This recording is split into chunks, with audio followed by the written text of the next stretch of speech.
Hi, I'm Susan Marie Ruman, Educational Consultant with the New Mexico WEBS project. WEBS is an acronym that stands for Widening the Educational Base for Students in the State of New Mexico. Today's workshop will focus on how do we support persistence with our ABE students. And my name is Kim Iwasko. I'm also an educational consultant with the WEBS project and a co-presenter. Thank you so much for being at our presentation this morning.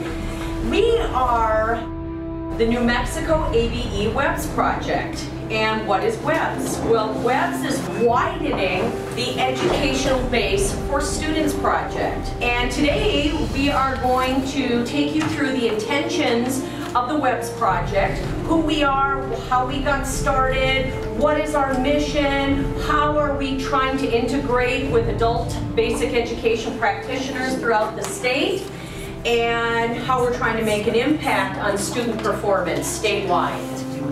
So what we want to share with you today truly are our intentions of the project, so you'll understand the project. The WEBS project is a professional development project for the ABE arena throughout the state. So our intentions is to reach as many constituents as possible, all right? With that in mind, because I won't read this to you, you can read this yourselves, but what I'd like to speak to you as you look at this is that our acronym, the name of our project is intentional.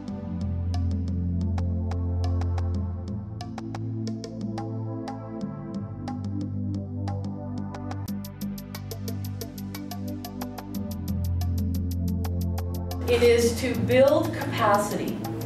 It is to nurture the notion that practitioners know how to do it better than anyone else in the locations that they are housed.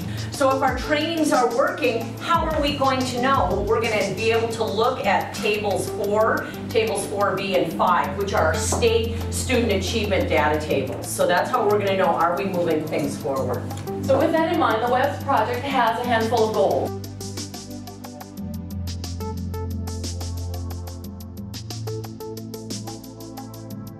And when you look at these goals, you can see that we're embedding our practices and as a way of modeling what we want to encourage all of the practitioners in the state of New Mexico to do, and that is in data-driven influence. And as Susan Marie's talking about persistence, last year in the state of New Mexico, we lost more students than we kept that did not post-test. And so that's why that is on our priority list. It's right at the top. Excellent. Next goal as ABE instructors is to ensure that our students can transition to meet their lifelong goals. And that could be either college, more educational experiences, or a career. The third intention of the project is to create content standards. Another goal, formative assessments. Looking at how we are assessing what we do to ensure that, I know all of us have had this experience, wow, I did something and it really worked. But then you have to take a moment and step back and think, how do I know it worked? And that's what formative assessments support our practices. And then our last is, as practitioners, we want to practice what we preach. Our intentions truly are that we cannot do it alone. I know that all of you feel that way. Our intention is never to try to do it alone. And therefore, we have created the structure of our project to be multidimensional. Our intentions with the project is to identify 10 regional leads. We have 4 dynamic regional leads right now. Cindy, who is out of this campus. We have David out of Catholic Charities. They will be serving our central region. We have Gretchen Alvarado in the southeast region. And then we have Thomas McGahey, who's out of Grants. We're looking and desiring to have 2 regional leads in each region. In an effort also to ensure that there is a lattice approach, a web approach, we as a project have an advisory committee to inform and to continue to advise our practices and our approach. So we just wanted you to know who our advisory committee members are. And so you can see that maybe you are familiar with some of them and some maybe you're not. Okay. Well, one of the largest persistence studies was done over a number of years, and what came out of it were some core values that adult basic education programs needed to have in place in order for students to persist, and they are: a student needs to have a sense of belonging. So what does that mean? One of our key focuses on today's presentation is persistence through service learning. A student needs to feel like they are part of something greater. So one thing that the study found is if students are engaged in something that is contributing to the community and not just self, they feel a sense of belonging. I fit into this college or to my adult basic ed program because I'm on the student council, or because the vice president came by today to say, hey, how are you? Caring, belonging, you're here. You belong with us. You're our peeps. Agency, that's from the state level down. New Mexico Higher Education Department. How are they supporting us? Are they providing data in a timely manner?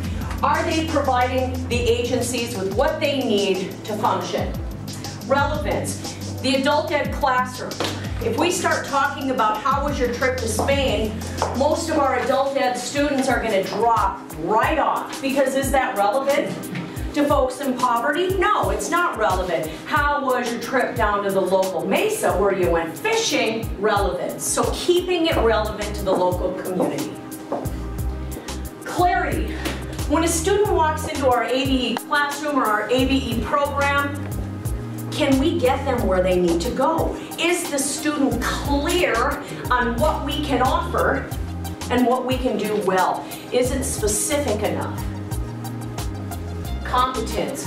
Are our teachers trained? Are they skilled? Are they participating in professional development opportunities? Do they have production of portfolios? How are they demonstrating their learnings? Stability. You know, and that's one thing that I really wanted to talk about. Stability in our program. So many of us are feeling the pressure of decreasing funds. Well, one thing that the intentions of the WEBS project is, you guys, it's in our control. It's in our power. If we get more students to persist in our state and to post-test and to make level gains, our financial woes in adult basic education are going to go away because we're going to get incentive funding. Sure, we're always going to have some federal cuts, but I think what Susan Marie and I are really trying to bring back to folks is it's in our hands. And as we're going to be talking about student learning, it's not really in teachers, administrators' hands. It's in the hands of the students. Engagement. Well, we're going to let you folks read this on your own.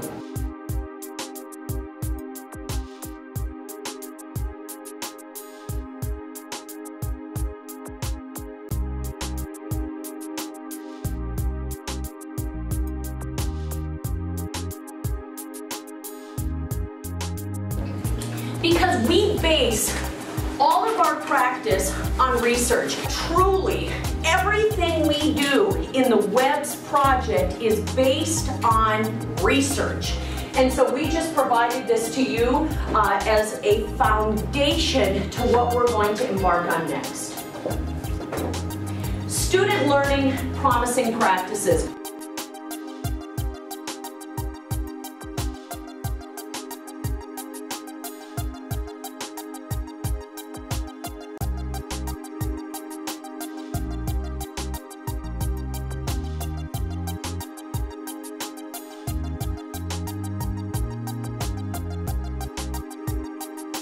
Our jumping off point. What are we talking about today?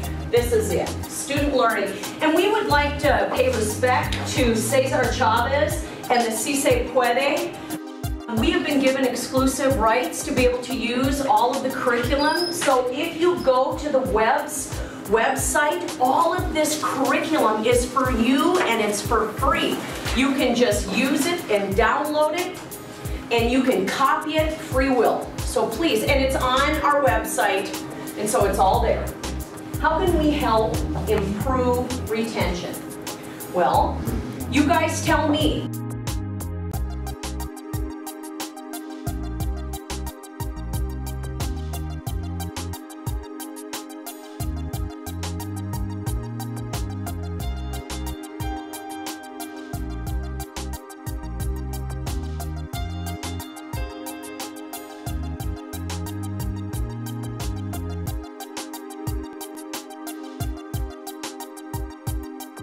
You tell me without even looking at the whiteboard.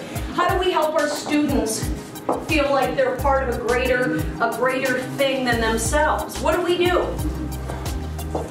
Do students that are engaged in service learning, do they have to have a GED? Okay. Do students have to have citizenship to engage in service learning? No. What about students that have committed felonies? Can they get involved in student learning? You betcha. They can. Nice. See? Yes. You got it. It doesn't, there aren't barriers. So you don't have to say to them, well, I'm sorry, you can't participate because you don't have X, Y, and Z. Everybody is involved in student learning. By investing in something greater than oneself is a way of persistence, supporting persistence so that we can impact overall growth. We did want to share just a few other ideas that we can use to help our students persist.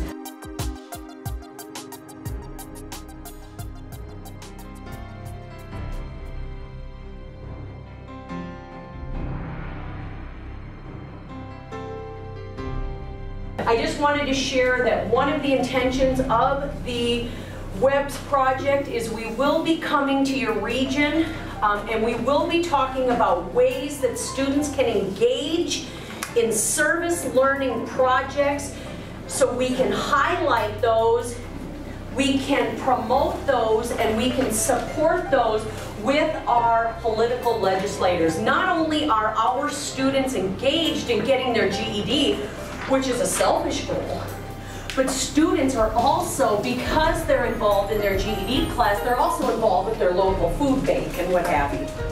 So we're trying to bring a focus that adult students also become active members of the New Mexico workforce. They get rehabilitated, they get out, and they can make changes. So we'll be contacting you, and we would love for you to contact us via the website.